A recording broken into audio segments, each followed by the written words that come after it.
নমস্কার বন্ধুরা, welcome back to my channel Champa রান্নাঘর। আজ আমি আপনাদের সঙ্গে শেয়ার করব কারি পাতার একটা দুর্দান্ত স্বাদের রেসিপি।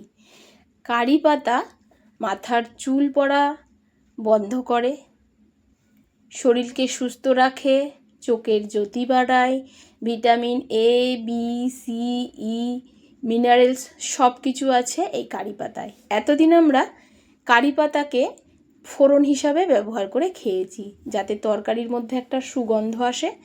আজ আমি একটা কারি পাতা দিয়ে চাটনি তৈরি করে দেখাবো, আর একদম মাসের পর মাস এটাকে সংরক্ষণ করে রাখতে পারবেন। তাহলে চলুন বন্ধুরা, দেখে নিন আমার আজকের এই রেসিপি। বলতে পারেন একটা রেমেডি, যেটা কিন্তু এই বর্ষার সময় ব্যবহার করে আমারও হেয়ার ফল বন্ধ হয়েছে। আর কারি পাতাগুলোকে খুব ভালো করে ধুয়ে পরিষ্কার করে ডাল থেকে ছাড়িয়ে নিয়েছি। একদম জল দিয়ে ধুয়ে পরিষ্কার করে জলটাকে ঝরিয়ে নিতে হবে। এখন যেহেতু সংরক্ষণ করে আমি মাসের পর মাস রাখতে চাই, তার জন্যে কারি পাতাগুলোকে হালকা করে কড়ার মধ্যে নাড়াচাড়া করে ভেজে নেব। আপনারা চাইলে খুব কড়া রোদ যখন হয় তখন রোদে শুকিয়েও এটাকে ব্যবহার করতে পারেন।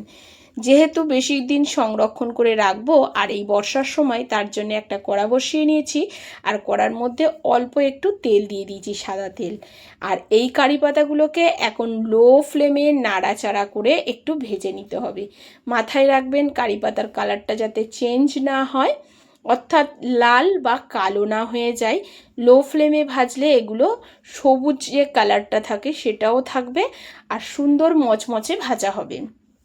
এতে কারি পাতার যে একটা গন্ধ থাকে সেটাও চলে যাবে, আর ভাজলে কারি পাতার যে সুগন্ধ হয় সেটাও কিন্তু বেশ বেরোয়।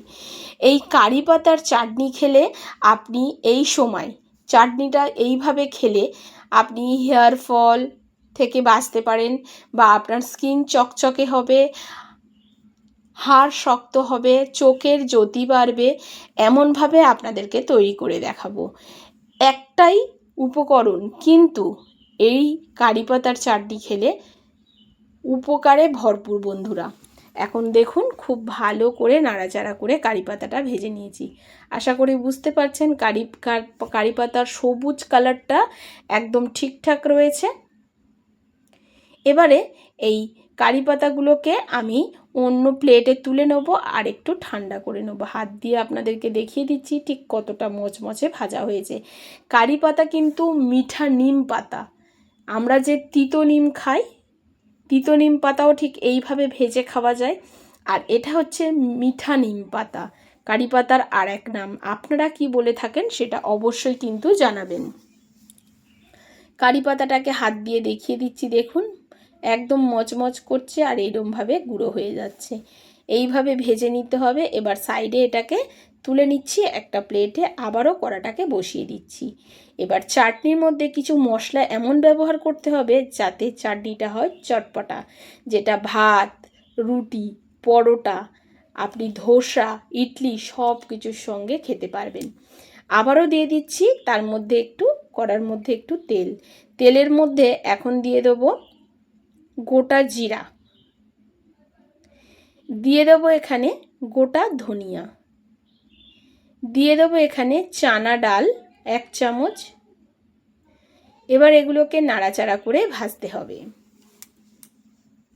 যে যে উপকরণ এর মধ্যে ব্যবহার করব সব কিছু উপকরণ খুবই হেলদি আর টেস্টি তো অবশ্যই। এবারে দিয়ে দিচ্ছি কাঁচা বাদাম 1 মুঠো। অবশ্যই এখানে কাঁচা বাদাম ব্যবহার করবেন। কাঁচা বাদামের মধ্যে মিনারেল থাকে, কাঁচা বাদামের মধ্যে হাড় শক্ত করার ক্ষমতা থাকে। কাঁচা বাদাম খুবই উপকারী শরীরের পক্ষে। এখন কাঁচা বাদামটাকেও ভেজে নিতে হবে। দিয়ে দিচ্ছি 3-4টে শুকনো লঙ্কা। যেহেতু বাদামটা ভাজতে একটু সময় লাগে, তার জন্যে বাদামটাকে আগে দিয়ে দিয়েছি। আর তার সঙ্গে দিয়ে দিয়েছি শুকনো লঙ্কা, একটু ঝাল ঝাল, বেশ টক টক টেস্ট আসবে। এবারে দিয়ে দিচ্ছি কিছুটা নারকেল কোড়া। আপনারা চাইলে এখানে যে শুকনো গুঁড়ো নারকেল পাওয়া যায় বাজারে, সেটাকেও ব্যবহার করতে পারেন। আমি এখানে কাঁচা নারকেলটাকে ভেজে নিচ্ছি। এই বাদাম মশলার সঙ্গে আমি নারকেলটাকেও ভেজে নিচ্ছি। নারকেলও কিন্তু খুবই ভালো যেটা কিন্তু মাথার চুল পড়াকে রোধ করে। এবারে খুব ভালো করে নাড়াচাড়া করে সমস্ত কিছুকে আমি ভেজে নিচ্ছি। ভেজে নেওয়ার পরে সবার শেষে এর মধ্যে মেশাতে হবে সাদা তিল, যেটা চোখের পক্ষে খুবই উপকারী। তাছাড়া সুগার, প্রেশার সব কিছুকে এই একটা চাটনি নিয়ন্ত্রণে রাখবে। দিয়ে দিচ্ছি এখানে 2 চামচের মতো সাদা তিল। এইবার সমস্ত কিছুকে খুব ভালো করে আবারও একটু নাড়াচাড়া করে নিচ্ছি। সাদা তিলটা ভাজতে যেহেতু সময় বেশি লাগে না, তার জন্য সবার লাস্টে এটাকে ব্যবহার করলাম। এবারে ভালো টেস্ট আনার জন্যে এর মধ্যে সবার শেষে দিয়ে দিতে হবে 1 চামচ হিং। হিংটা সবার শেষে ব্যবহার করব। হিংটা দিয়ে খুব বেশি নাড়াচাড়া করা যাবে না। আর এখন দেখুন এটা কিন্তু বেশ একদম ঝরঝরে মতো ভাজা ভাজা আমার হয়ে গেছে। দেখতেই পাচ্ছেন। এবারে হিং দিয়ে দেবো।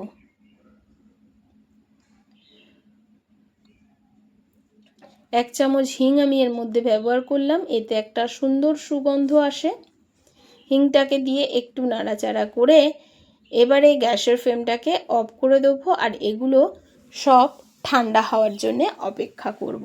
বন্ধুরা, এইভাবে একবার আপনারা কারি পাতার চাটনিটা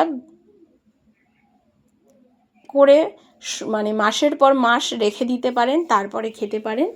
আমি গ্যারান্টি দিয়ে বলছি এটা কিন্তু আপনার হেয়ার ফল কমাতে সাহায্য করবেই করবে।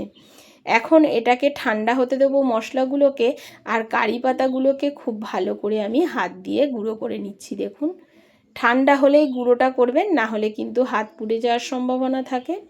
আর একদম সবুজ, দেখুন কোনো রকম কিন্তু কালো মানে ভেজে কালো হয়ে যায়নি। কালো হলে কিন্তু খেতে খারাপ লাগবে বা পুড়ে গেলে কিন্তু এর টেস্ট একদমই ভালো লাগবে না। আশা করি বুঝতে পারছেন। এবারে একটা মিক্সির জার নিয়ে নিয়েছি, তার মধ্যে সমস্ত মশলাগুলো যেগুলো ভেজে রেখেছিলাম সেগুলোকে প্রথমে দিয়ে এগুলোকে প্রথমে আমি গুঁড়ো করে নিয়ে চলে আসব। প্রথমে মশলাগুলোকে গুঁড়ো করে নিতে হবে। এবারে দেখুন মশলাগুলো বেশ গুঁড়ো হয়ে গেছে। চামচ দিয়ে একটু আপনাদেরকে তুলে দেখাচ্ছি,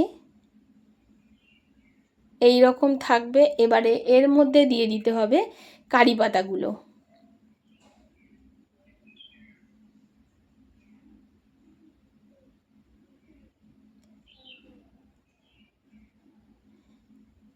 কারি পাতাটাকে দিয়ে এবারে একবার একটু মিশিয়ে নিতে হবে। আর একটু চটপটা টেস্ট আনার জন্যে এর মধ্যে দিয়ে দিতে হবে আমচুর পাউডার 1 চামচ। এখন এটাকে খুব ভালো করে মিশিয়ে নিচ্ছি। নেওয়ার পরে একটা প্লেটে আপনাদেরকে ঢেলে দেখাচ্ছি। দেখুন এই রকম কারি পাতার গ্রিন চাটনি জাস্ট অসাধারণ লাগে। আপনি যে কোনো কিছুর সঙ্গে এটাকে খেতে পারেন। জাস্ট একটু ছড়িয়ে নেবেন, নিয়ে খেয়ে নেবেন। আর এয়ারটাইট কন্টেনারে এটাকে রেখে দেবেন। মাসের পর মাস কিন্তু এটা খুবই ভালো থাকবে, একদমই নষ্ট হবে না। কতটা সুন্দর হয়েছে অবশ্যই বুঝতে পারছেন এই কারি পাতার চাটনিটা। দেখুন বন্ধুরা, আশা করছি আমার আজকের এই রেমেডি আপনাদের ভালো লেগেছে। যদি ভালো লাগে অবশ্যই একটা লাইক করুন, শেয়ার করুন আর কমেন্ট করে জানাতে ভুলবেন না আপনারা কোথা থেকে আমার ভিডিওটি দেখছেন। তাছাড়া এটা যারা রুটি পরোটার সঙ্গে খেতে ভালো না বাসেন তারা কিন্তু এটা গরম ভাতের সঙ্গে অল্প একটু কাঁচা সর্ষের তেল দিয়ে মেখে খেতে পারেন। জাস্ট অসাধারণ লাগে বন্ধুরা।